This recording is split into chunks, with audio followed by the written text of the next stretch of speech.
Hello everyone, welcome back to Katie's Cozy Winter Reading Nook. Today I'm going to be reviewing another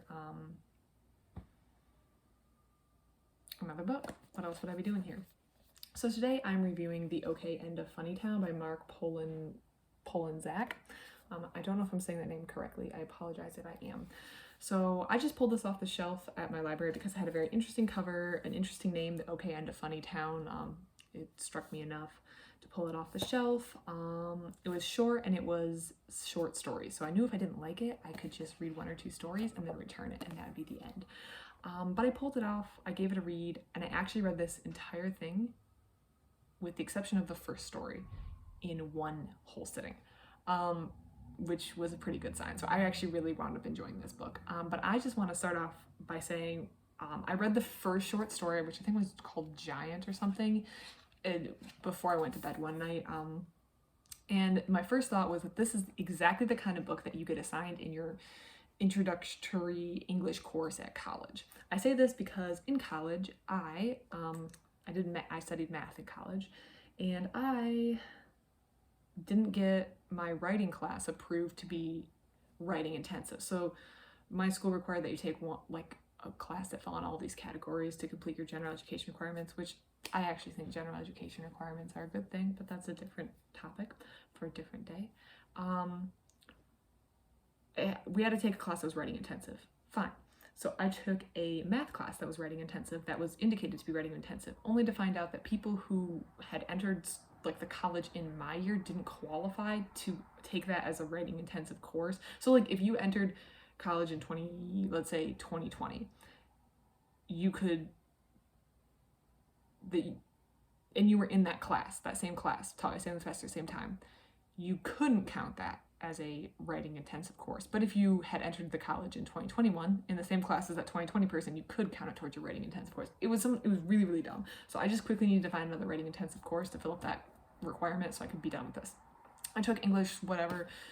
It was boring. I did not like it. It was about writing, and we had to read a lot. And I feel like all these professors at college, this is my uneducated opinion because I didn't do anything else in English, but there seemed to be a extreme prejudice in that class by the people who were English majors, who were aspiring English majors, and the professor himself, who was actually a nice guy, but that fantasy and sci-fi are really lowbrow. I don't know if that's a real term. It's just kind of crass. We're better than science fiction and fantasy. We have other things that are like fantasy and science fiction, but they're more accepted in our weird literary circle. I did not like the class at all, as you can tell. Also, everyone was 18 and they were writing these depressing pieces about a failing marriage. And I'm like, you're an 18-year-old girl from an upper middle class family in the United States attending a private school, and you sure as hell have not been through a failed marriage. So I wrote a bunch of weird stories about women who turned to spiders and things, and no one liked it. It was not very literarily correct. That's another not fake word. Anyways, this is the kind of book they would assign us, where it's kind of just fantasy light. I don't really know how to describe it. The back says fiction, short stories, literary, magical realism. I thought magical realism was I don't know anything about magical realism, I'm gonna be honest. For some reason, I thought it was more associated with Latin America. That could be completely wrong. We got assigned to read something that was magical realism in that class. Something about coffee. I didn't think it was very good. I thought this was very good. So when I read the first story, which was kind of ho-hum, I didn't really like it. I was like, oh, it's one of these books. So I decided to give a few more short stories a try, but I put it aside for the night. So I was like, it's gonna be just like all the stuff we had to read in that course. Super boring, not creative. I don't want to be reading this. It's really dumb. Nope, this was actually really, really good. So these short stories they range from just a couple pages to maybe the longest is 10. They're really, really short. They're kind of bite-sized pieces, and Some of them were better than others, I will say that, but the ones that were good were really, really good. And when I sat down the second night, I only intended to read a couple more before switching to my other book, and I wound up reading the entire book. It was just that good.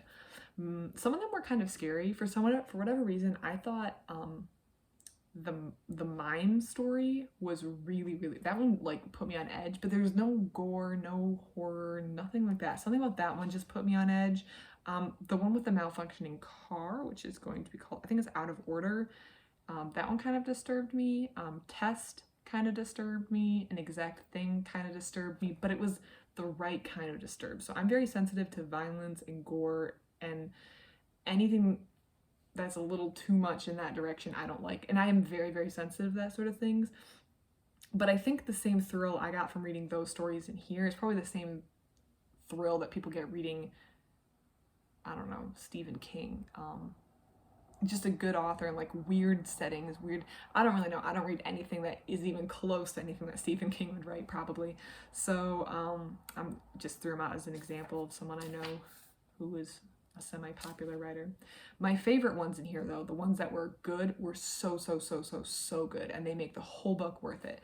And I think what people find best is definitely going to be up to personal taste, and there's a little something for everyone in this book. The ones I found best were Unidentified Living Object,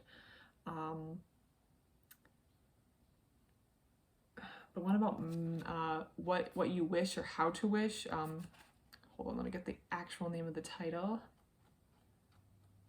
How You Wish, and Our New Community School. I thought those were so good, so good. Like I said, I think there's something for everyone in the short stories. I think different stories are going to call to different people, but overall, I really liked all the stories. There were a couple that I just thought were kind of bleh, whatever, but the thing with short stories is they're over so quick that it doesn't hold up a whole book. It's not like you're reading a 250-page novel that you're kind of meh about. It's you're reading 4 pages that you're kind of like meh. And sometimes these stories would start out pretty meh, and then you get partway through and you'd be really, really moved by them. I really can't go into details about any of these stories because I feel like any details I give like immediately spoils the story because they're so short. And because they're so short, I think they'd also be really good for someone who doesn't have a lot of time for reading. You could read one of these on your 15-minute break at work. You could read one of these waiting for the bus. You could read one of these before you go to bed if you actually are really tired at the end of the day and don't want to like read a whole novel. Some people were like, well, just read before you go to bed, but I've been at that time in life when you're just so tired when you come home from work that you don't want to sit and read 4 chapters of a book. This is perfect. It's like 4 or 5 pages. You can read something super interesting, and I think he does a really good job of not all stories being the same. They all kind of they're all unique in their own way. So yeah, I wound up giving this a 5-star. I'm trying to remember. I feel like I wavered between 4 and 5, but I wound up on 5. And if I didn't mark it as 5 on Goodreads, then I'm going to go back and mark it as 5 because I thought it was so good. And I really, really enjoyed this book. If anyone else has read this book or read anything else by this guy, let me know. I actually have one of his other books out of the library right now, and that is The Seventh Perfection, which I don't think is short stories. This is just like one book about a woman with a perfect memory. So yeah, I'll be reading that next and see if I like his longer stuff better than his shorter stuff, or if I like his shorter stuff better. But his shorter stuff is definitely going to be hard to top, and I would read anything else this author put out. I highly recommend it. Again, it's The OK End of Funnytown by Mark Polanzak. Short stories, very, very good, very excellent, very just engaging, and a really fun time, a really enjoyable time. So yeah, let me know what you think. Let me know if you read anything else by him, or if you've anything that's similar to this book that you would recommend. Please let me know, because I think I'd like to explore some more of these really short stories by other authors and see if it's something that I'm really interested in. Other than that, everyone have a great day.